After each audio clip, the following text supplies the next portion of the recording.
All right, let's talk about hair health, but from a totally different angle. Not from a high tech lab, but from the kind of wisdom that gets passed down through generations. We've dug into a popular source on traditional practices and pulled out 20 home remedies to see what we can learn. So, could the real secret to amazing hair already be hiding in our own homes? Let's find out. Here's how we're going to break this down. We're going to take a journey from the inside out. First, we'll look at how to fuel your hair's foundation. Then, we'll get our hands dirty with some treatments you can apply on the outside. After that, it's all about mastering those daily habits.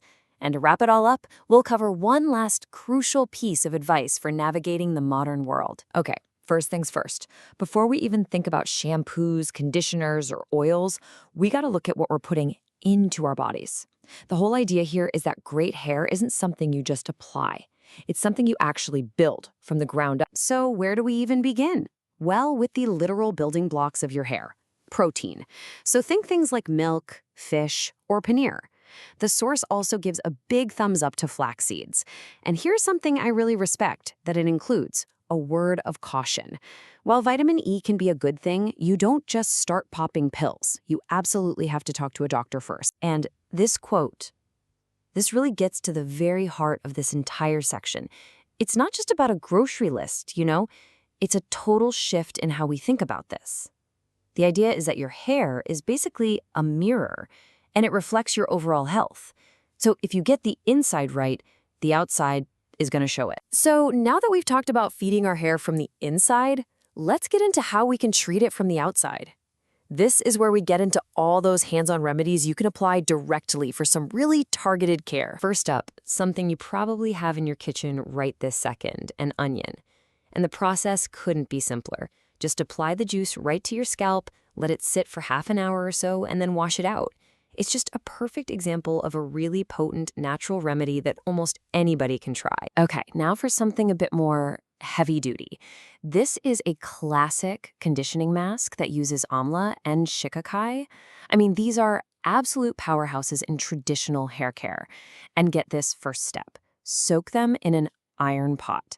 That's not just some random detail. The traditional thinking is that the iron from the pot actually infuses the mixture, making that final paste even more powerful for strengthening your hair. I love this slide because it gets so specific. This is not a one-size-fits-all approach at all.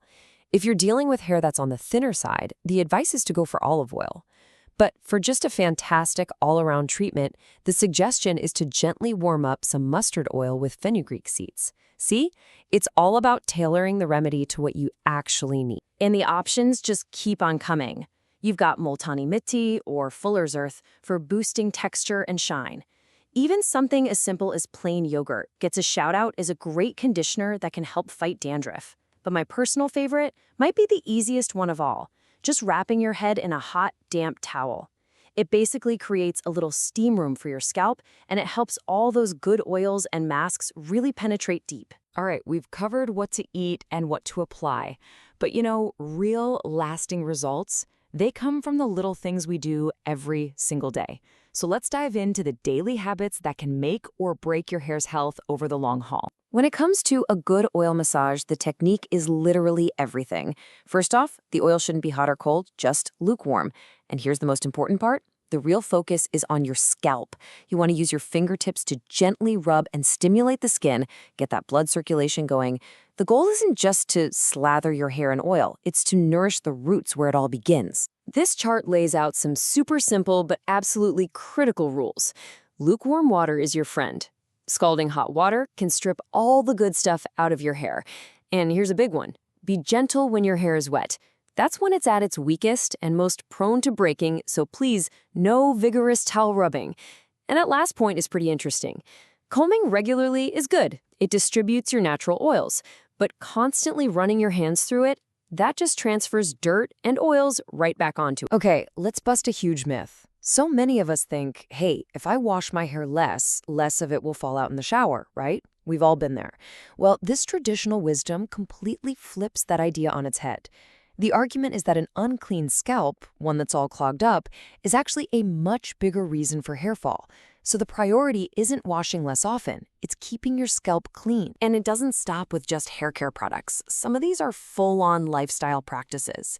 You have things like doing a headstand to literally force more blood to flow to your scalp. Then there's this really fascinating technique of rubbing your fingernails together, which is said to stimulate the nerves that are connected to your hair follicles. And a really practical one. If you sweat a lot, don't just let it sit there. Wipe your scalp clean. Okay, so after all of these incredible home-based remedies and traditions, we are left with one final and I think really crucial piece of advice. This one's all about how to handle the world outside of your own kitchen. And this is just the perfect reality check, isn't it? After all this deep dive into ancient wisdom, we get a very modern warning. Don't get fooled by flashy ads. The message is simple. Be a smart consumer. It doesn't matter if you're using something from your fridge or from a store shelf. Just make sure it's actually a good quality product. And that really is the question this all leaves us with. We are just surrounded by these high-tech serums and incredibly complex chemical formulas, all of them promising some kind of miracle in a bottle. But maybe, just maybe, the most powerful secrets to hair health aren't really secrets at all. Maybe they've just been waiting there in our kitchens this whole time. Thanks for digging into this with me.